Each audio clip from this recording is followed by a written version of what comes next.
جن چیزوں کو متاثر کیا، شاید اس نے رب کائنات کے اس ہیبت جلال اس کو ظاہر کیا کہ پورا نظام زندگی وہاں پہ اس نے روک دیا۔ اس وائرس نے جہاں اپنی تباہیاں لوگوں کی جانیں لے کے کی، وہاں پورا نظام، معاشرتی نظام بری طرح متاثر کیا۔ نظام تعلیم اس کا شکار بنا، اور چونکہ ان کی زندگیوں کو مد نظر رکھتے ہوئے طلباء کے لیے اسکولوں کے نظام کو روک دیا گیا۔ آن لائن کلاسز کا آغاز کیا گیا، جس میں تمام طلباء کے پاس یہ سہولت بھی موجود نہیں۔ اس کے بعد معاشی نظام ملک کا بری طرح سے متاثر ہوا کہ نہ صرف لوگ اپنی جانوں سے ہاتھ دھو بیٹھے، اپنے پیاروں سے ہاتھ دھو بیٹھے، بلکہ ملک میں درآمدات، برآمدات، تعلیمی سرگرمیاں بند ہو جانا، چیزیں درآمد اور برآمد ہونا بند ہو جانا، فیکٹریوں کا بند ہو جانا، دفاتر، پرائیویٹ ملازمین جو کہ اپنے روز کی روزی روٹی کماتے تھے، مزدور پیشہ، وہ تمام فیکٹریاں، وہ تمام جگہیں بند ہو کے رہ گئیں۔ بازار جہاں پہ خرید و فروخت کے مرکز تھے وہ بند ہو گئے، تو ملک کی معیشت پر اس کا گہرا اثر پڑا۔ بے روزگاری، چونکہ یہ تمام ادارے بند ہوتے چلے گئے، اسی لیے بہت سے افراد بے روزگاری کا شکار ہوئے، اور اس میں وہ افراد بھی تھے جن کے کندھوں پہ اپنے گھر کو چلانے کی ذمہ داری تھی۔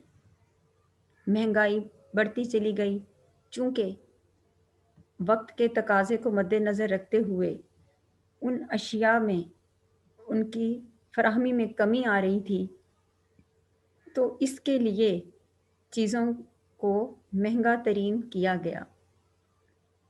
اس وائرس نے، اس وبا نے صرف یہیں تک اکتفا نہیں کیا، بلکہ لوگوں کے مزاج میں بھی تبدیلی آئی۔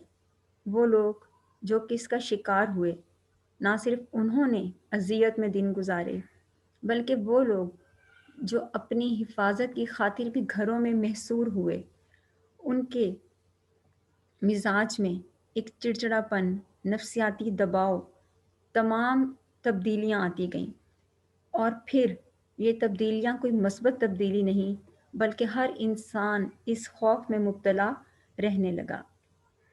اور کرونا وائرس سے متاثرہ جگہ شاید کسی کے علم میں اتنی نہ ہو، اسی لیے لوگوں کو اپنے گھروں میں محصور رہنے کا کہا گیا۔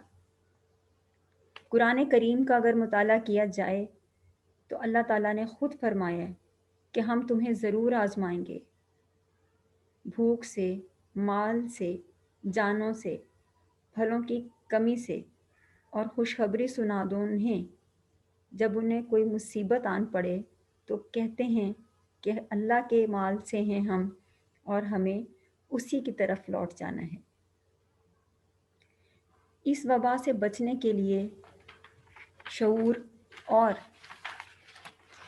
احتیاطی تدابیر ضروری ہیں۔ کیونکہ کرونا وائرس بظاہر دیکھنے میں معمولی سا نزلہ زکام سے ابتدا ہوتی ہے، تو ایسے افراد کو چاہیے کہ اپنے منہ کو ماسک سے ڈھانپ کے رکھیں۔ کھانسی، چھینکنے کی صورت میں اگر ماسک نہ موجود ہو تو کوہنی کا ٹشو پیپر کا استعمال کریں۔ اجتماعات، بھیڑ والی جگہوں میں جانے سے گریز کریں۔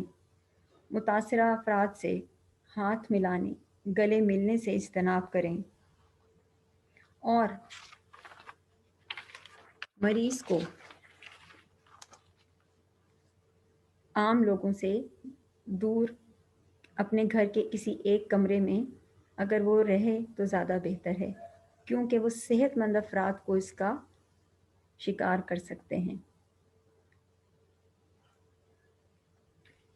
کہا جاتا ہے کہ کرونا وائرس کی کوئی ویکسین نہیں، لیکن قرآن پاک میں یہ بھی کہا گیا کہ ہر بیماری کی دوا ہے، اور وہ جو کہ تکلیف دیتا ہے وہی شفا دیتا ہے۔ کچھ یوں ہوا کہ ایک وبا پھیلتی گئی، کچھ یوں ہوا کہ ایک وبا پھیلتی گئی، پھر اپنا شہر خاموشاں سا ہو گیا۔ پہلو نشین جو رہتے تھے اب ملتے ہی نہیں، ہر شخص محفلوں سے گریزاں سا ہو گیا۔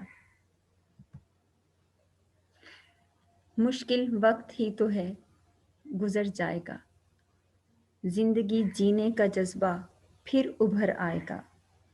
جی ہاں عزیز طلباء، کہ وقت گزر جائے گا اور اللہ تعالیٰ یقیناً مشکلات کو ٹال دیتا ہے اور وہ اپنے بندوں کو آزماتا ہے۔ اسی لیے کہا گیا کہ دشمن جاں کو مات کر لیجئے، 4 دن احتیاط کر لیجئے، اپنے گھر کے حسین مکینوں کو اپنی کل کائنات کر لیجئے۔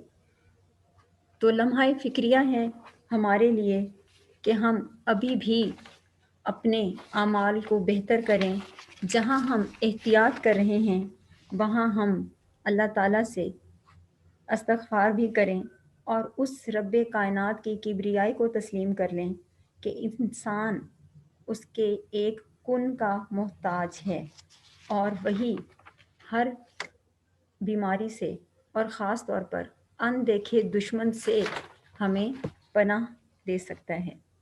تو امید ہے کہ یہ مواد آپ کے مضمون لکھنے میں مدد کرے گا، اور آخر میں اللہ سے یہ دعا کرنی چاہیے کہ اے اللہ، میں تجھ سے برس، جنون، جذام کی پناہ مانگتا ہوں اور تمام بری بیماریوں سے پناہ مانگتا ہوں۔ عزیز طلبہ، آج کا ہمارا لیکچر یہاں پہ اختتام پذیر ہوتا ہے۔ امید ہے یہ مواد آپ کے لیے مضمون لکھنے میں مددگار ثابت ہوگا۔